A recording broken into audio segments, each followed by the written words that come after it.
네, 민수기 22장 21절부터 35절까지입니다. 이 이야기도 굉장히 유명한 이야기인데, 이제 발람이 나귀를 타고 모압 고관들과 함께 가고 있습니다. 이거 잘못된 길이죠. 재물의 유혹에 넘어가가지고, 이 모압 고관들과 함께 가게 되었습니다. 뭐 하나님께서 허락해 주신 것처럼 보이지만, 사실 이제, 그냥 발람이 그 죄악 가운데 있는 걸 그냥 내버려 두신 거죠. 그런 것입니다. 어, 그래서 그 발람은 이제 재물의 유혹에 눈이 어두워가지고 모압 고관들과 함께 가고 있습니다. 근데 이런 발람이 뭐 이렇게 행동하는 게 놀랍진 않아요. 이 사람이 되게 하나님을 언급하고 하나님의 그 음성을 듣고 막 이러니까 무슨 진짜 선지자 같고 뭐 말도 뭐 내가 하나님께서 말씀하신 것만 말할 수 있다 뭐 이렇게 얘기한다든지 뭐 좀 되게 신실한 사람인 것처럼 얘기해서 좀 헷갈릴 수도 있는데 발람은 신실한 사람이 아니고요. 아마도 종교 다원주의자 같은 사람일 것이다. 그렇게 보는 게 맞는 것 같습니다. 어, 이 모압 장로들이 발람에게 올 때도 복채를 들고 왔었고, 그러니까 이들이 발람을 누구보다도 잘 알 거 아니에요?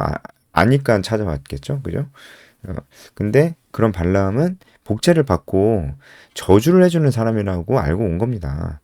그러니까 22장 6절에 보면은 저주한다라는 것이 있는데, 이것이, 이제 그런 의미인 거죠. 이제 이런 돈을 받고 저주해주고 이제 그런 무당과 같은 그런 사람인데, 어, 하나님께서 이 발람에게 또 말씀을 하신 겁니다.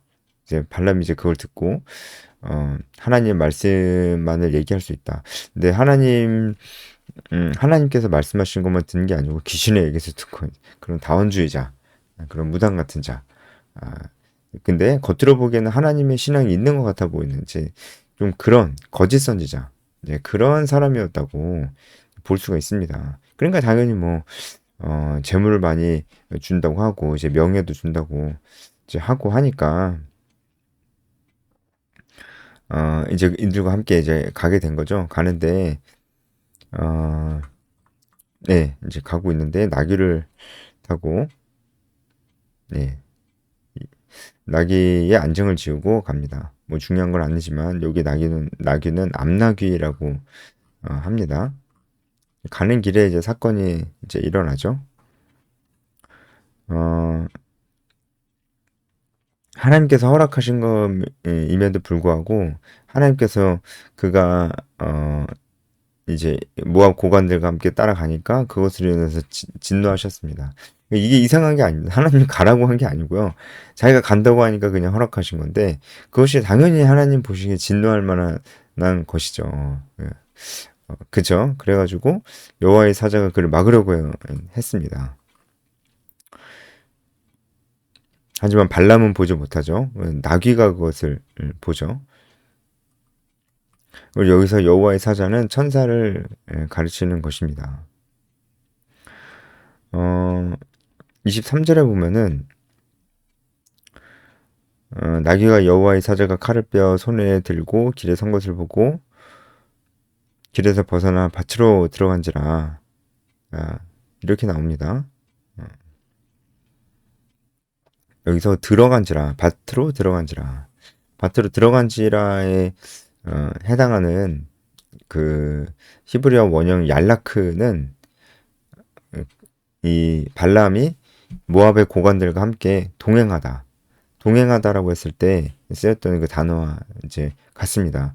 발람이 모압 고관들과 함께 동행하는 그 길은 하나님께서 기뻐하시는 길이 아니었잖아요. 지금 마찬가지로 같은 단어가 쓰였다는 것은 지금 길에서 벗어나 밭으로 들어가는데 잘못 가고 있는 거잖아요. 길에서 벗어났으니까. 그러니까 그런 의미를 담고 있는 것입니다. 그러니까 밭에서 벗어나 아니, 길에서 벗어나 밭으로 간 것처럼 지금 발람의 길도 길에서 벗어나 잘못 들어가고 있다는 것을 얘기하고 해주고 있습니다. 같은 단어가 쓰여졌다는 것은. 그래서 이제 25절에 나귀가 여호와의 사자를 봤습니다. 그리고 이제 그 어떻게든 그 여호와의 사자를 피하려고 이렇게 몸부림치는 이런 모습들이 나오는데 굉장히 동화 같은 모습들이 이제 나오죠. 그런데 이제 더 이상 피할 수 없는 그런 곳에 이제 온 거예요. 그래서 26절에 좌우로 피할 데 없는 좁은 곳에 여호와의 사자가 서 있으니까 어떻게 비켜갈 수도 없고 어쩔 수 없는 상황이 된 겁니다. 이때 28절에 나귀가 말을 하는 장면이 나옵니다. 이제 지구 역사상 최초로 그리고 마지막으로 나귀가 말을 하는 장면입니다. 네, 이것을 보고 성경 비평학자들이 성경을 기본적으로 하나님 말씀으로 보지 않는 자들입니다. 자유주의 신학이라고 하죠. 그런 자들이 이런 부분을 보고 이게 말이 안 된다. 그러니까 이 발람의 이야기는 그 자체가 진짜로 있었던 일이 아니고 신화적인 표현이고 우화적인 것이다. 그렇게 얘기를 하려고 해요. 하여튼 그 성경 비평을 하는 자들, 그리고 이제 성경을 온전한 하나님 말씀으로 믿지 않는 자들이 우리나라에 정말 빨리 아주 많이 들어오고 있고, 사람들의 마음과 생각을 많이 사로잡고 있고, 그들이 이제 그렇지 않은 척 얘기하죠. 그렇지 않은 척. 말도 되게 잘하면서, 되게 감성적으로 접근하면서, 자신들이 진짜 가지고 있는 그런 생각들은 얘기는 안 하는데, 그들에게 진짜 가지고 있는 생각은 성경이 온전한 하나님 말씀이 아니고 후대 사람들이 편집했다는 그런 생각을 분명히 가지고 있음에도 그것은 말을 그렇게 정확히 하지는 않고 있습니다. 그들이 막 인기도 많고, 요즘에 보니까 이제 겨울이 되면은 연합 캠프 이런 것도 하거든요. 뭐 거기에 그 강사로도 초빙받고 그 전형 집회 메신저로도 서고 그런 거 보고 정말 저는 정말 깜짝 놀랐어요. 네. 그 성경을 온전한 하나님 말씀으로 믿지 않고 지옥의 실제성도 부정하는 그런 혹은 이제 부활의 역사성도 부정하는 그런 사람들이 그렇게 노골적으로 말을 안 하고 그러니까 저는 좀 찾아봤으니까 아는 거거든요. 근데 그 사람들은 분명히 그런 생각을 가지고 있어요. 하지만 그렇다고 아예 모르는 건 아니에요. 그들이 유튜브에 나와서 CBS에 나와서 하는 얘기만 들어봐도 이상한 점을 많이 발견할 수가 있거든요. 하여튼 뭐 그런 사람이 우리나라에 많습니다. 우리나라에 많은데 이제 중요한 거는 그런 사람들이야 뭐 그런 이상한 사람들이 언제나 있어요. 언제나 있어요. 자유주의 신학이 이단보다 더 무섭습니다. 예. 둘 다 나쁜 거지만 왜냐하면 자유주의 신학은 마치 진짜 이단도 아니고 진짜 기독교인 것처럼 들어오기 때문에 더 무서운 것 같아요. 어쨌든 그런 사람들이 지금 굉장히 많은데 그런 사람들이 하는 얘기예요. 이 발람 이야기는 그냥 우화다, 신화다. 그런 사람들이 성경을 다 우화고 신화고 이렇게 얘기하려고 많이 하거든요. 뭐 홍수 이야기나 창세기, 하나님께서 이 땅을 만드시고 사람을 만드신 것도 그냥 설화다, 설화. 하나님이 그만큼 전능하시다는 것을 그냥 얘기해 주려고 만들어낸 이야기다. 홍길동전처럼 실제로 있는 일이 아닌데 만들어서 얘기하면서 그 메시지만 전하려고 하는 거지 실제로 있었던 일은 아니다라고 그렇게 빙빙 둘러서 그럴듯하게 들릴 것처럼 이제 얘기를 하는데 그럴 수 없습니다. 그게 어떻게 그게 말이 되나요? 그렇죠? 그럼 지금 여기 이 말씀을 보면서 이 말씀이 설화인 것처럼 실제가 아닌데 꾸며낸 이야기처럼 지금 성경이 우리에게 말씀하고 계신 건 전혀 아니죠. 전혀 아닌데 어떻게 그런 생각을 합니까? 왜냐하면 그들은 기본적으로 성경을 하나님 말씀으로 보지 않기 때문에 그렇습니다. 그 생각을 가지고 보니까 이런 것들은 다 말도 안 되는 이야기고 우하고 신하다라고 이렇게 얘기를 하는 겁니다. 어떻게 나귀가 말을 하냐 이 말이죠. 근데 이 말씀을 히브리어로 잘 보면은 나귀가 말했다. 이렇게 지금 얘기하지 않고 하나님께서 나귀의 입을 여셨다 이렇게 얘기를 하잖아요. 나귀가 혼자 스스로 얘기한 거랑 하나님께서 그의 입을 여신 거랑 다르잖아요. 하나님께서 입을 여셨으면 나귀가 말을 할 수 있죠. 뭐 더 놀라운 일들도 죽은 사람도 살아나는데요. 더 놀라운 일도 있을 수 있죠. 그런데 어떻게 이게 그냥 자기가 받아들이기 어렵다고 이런 걸 다 그냥 신화로 만들어 버립니까? 말도 안 되는 겁니다. 잠깐 뭐 다른 얘기는 하지만 중요한 얘기를 좀 잠깐 말씀을 드렸고요. 29절에 보면 발람이 나귀에게 말하되 내가 나를 거역하기 때문이니 내 손에 칼이 있었다면 곧 너를 죽였으리라. 이렇게 얘기를 합니다. 이게 거역하다라는 말이 나오는데 어떤 사람을 파괴하기 위해서 전력으로 쏟다. 힘을 쏟는다. 이제 그런 뜻입니다. 이제 나귀가 그랬다고 하는 거예요. 사실 근데 이 이야기는 굉장히 아이러니하게도 발람이 사실은 발람이 거역하는 자입니다. 나귀가 아니고. 나귀가 발람을 거역하려고 한다기보다는 여호와의 사자를 피하려고 했던 거잖아요. 사실 진짜 거역하고 있는 사람은 발람이고요.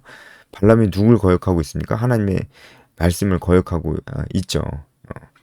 안 되는 줄 알면서 자기가 끝까지 가겠다고 하니까 하나님께서 그냥 그가 죄악 가운데 행하기를 내버려 두셨다가 지금 여호와의 사자를 통해서 지금 막고 계신 것이죠.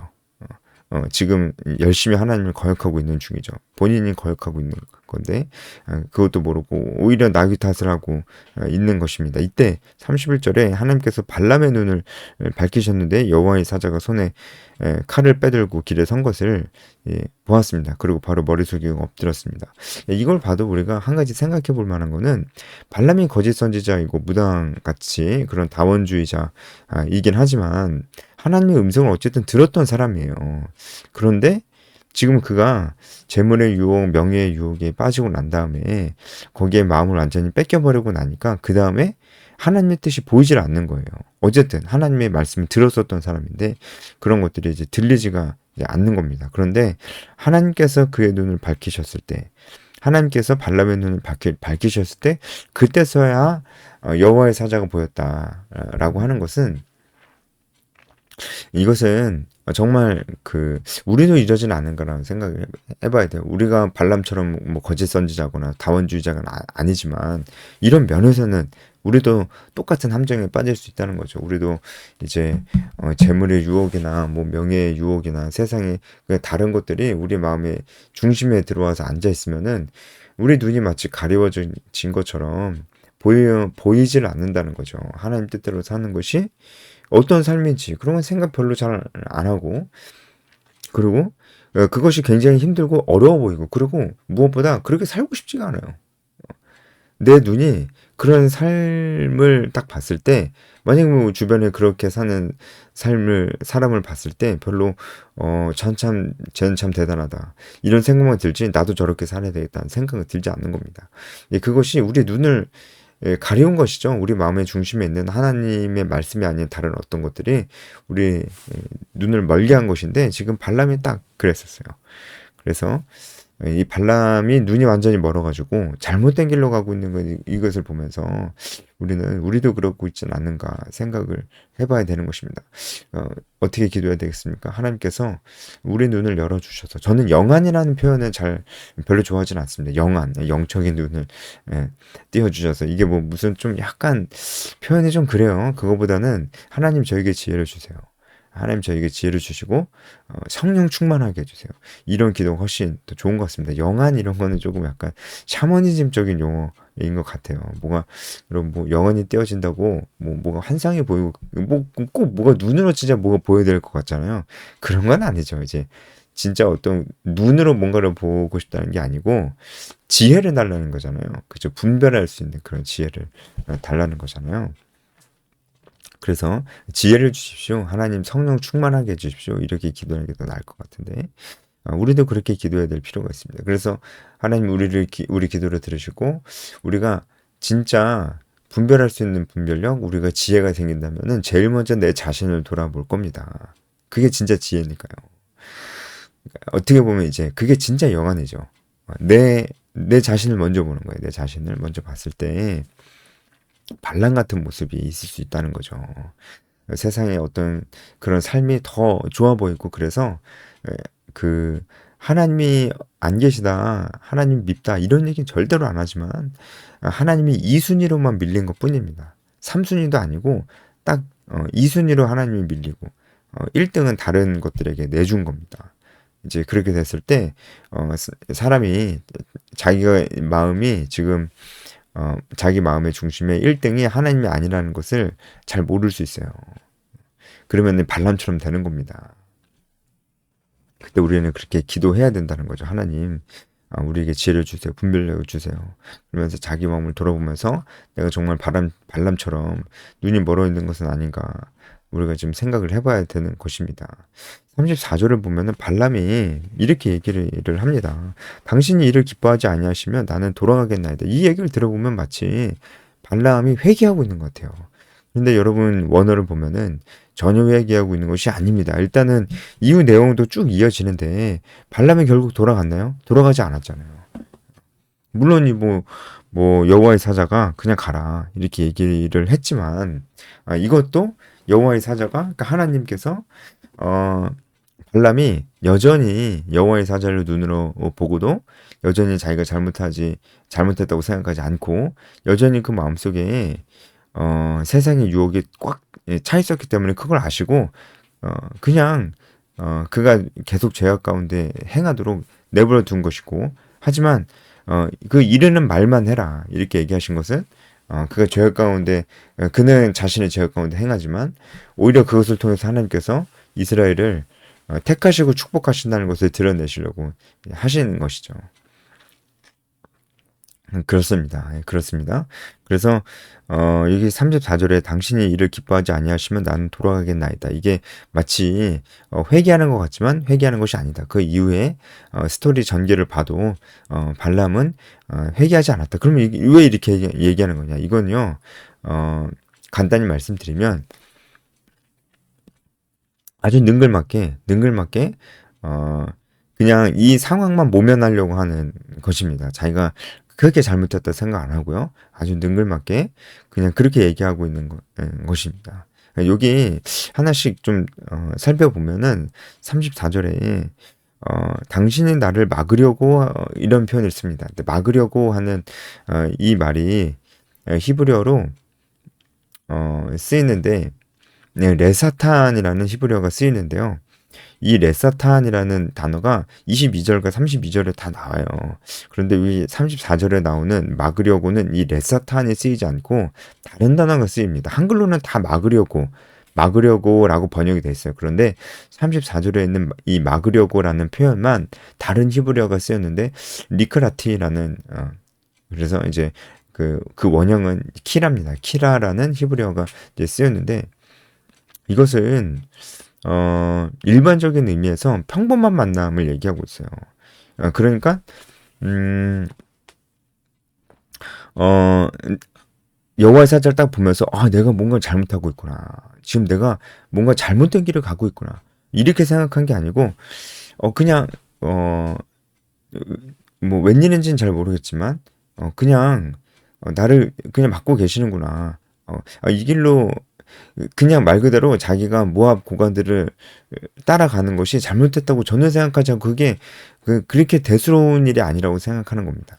그래서 그런 의미로 그냥 막으려고 하는 거라니까 어떻게 더 잘 설명이 될지 모르겠는데 분명한 거는 대수롭지 않게 생각하는 겁니다. 발람이 여호와의 사자가 자신의 길을 왜 막고 있는지 궁극적인 이유는 잘 모르는 거예요. 모르는 건지 아니면 생각하려고 안 하는 건지. 그런 상황이고 굉장히 안일한 것은 맞습니다. 자기가 진짜 잘못했다고 생각하지 않습니다. 그런 마음이에요. 그리고 내가 알지 못하였나이다 이렇게 얘기를 하잖아요. 이것도 번역을 해보면 당신이 나를 막으려고 길에 서신 줄을 내가 알지 못했기 때문입니다. 이렇게 얘기하는 건데 이것도 사실 여호와의 사자가 길을 막고 있는 그것을 딱 봤을 때 발람은 어떤 반응을 보여야 되냐면 당신이 길을 막고 있었군요. 저는 몰랐습니다. 길을 막고 있는지 아니 길을 막고 있으면 이 길로 가면 안 되죠. 그러면은 당신이 이 길로 가길 원하지 않으시면은 딴 길로 돌아서 어쨌든 모압 고관들과 함께 가겠습니다. 발람은 지금 이렇게 얘기하는 건데 여호와의 사자가 그것을 막고 있는 이유를 생각을 해봐야죠. 못 가게 하는 거라고 생각을 안 하고 있는 거예요. 발람은 그냥 단순히 그 길로 가지 못하게 하려는 것이다. 이렇게 생각을 하고 있는 겁니다. 그러니까 자기가 잘못했다고 생각을 안 하는 거예요. 그렇게 생각을 하는 겁니다. 여러분, 이런 모습이 또 우리 가운데 있어요. 분명히 잘못한 것인데, 하나님께서, 기도할 때나 아니면은 사람을 보내서 우리의 잘못을 지적할 때도, 그게 뭐 그렇게 잘못이야. 그럼 지금은 안 할게. 뭐 그렇게 싫어하는데 지금은 안 할게 그러면 아니 그게 뭐 그렇게 그 정도야. 이런 태도예요 지금 발람이. 발람이 이제 이런 태도입니다. 그리고 진짜로 뭘 잘못했는지 모르는 이젠 그러는 겁니다. 제가 뭐 말씀드리다 보니까 한 가지 예시가 생각이 나는데 여러분 어, 혼전순결은 지켜야 됩니다. 반드시 남녀간의 성관계는 결혼이라는 틀 안에서만 이루어져야 됩니다. 그것이 하나님께서 정해주신 것입니다. 그런데 요즘 혼전순결을 지키지 않으려고 합니다. 놀라운 것은 크리스찬들도 그렇게 생각하고 실제로 그렇게 행한다는 것이죠. 이제 뭐 이런 사람 이런 경우도 있었어요. 저도 이제 들은 건데 어, 그 결혼 안 했는데 혼전순결을 지키지 못하고 임신까지 해버린 겁니다. 그런데 뭐라고 하냐면은 결혼하려고 했다 이렇게 얘기를 하면서 이게 뭔가 잘못 어, 자기가 뭐 그렇게 크게 잘못했냐 이렇게 나온다는 거죠. 여러분 이제 이거는 딱 발람이 지금 그와 같은 태도라고 보면 되는 겁니다. 자기가 뭘 그렇게 잘못했냐 그런 태도입니다. 우리에게도 그런 태도가 있다면은 제일 무서운 건 하나님께서 그냥 그런 우리를 내버려 두시는 거죠. 그냥 그렇게 살아라. 이게 내버려 두시는 것이죠. 그게 제일 무서운 것이죠. 발람을 그렇게 내버려 두셨습니다.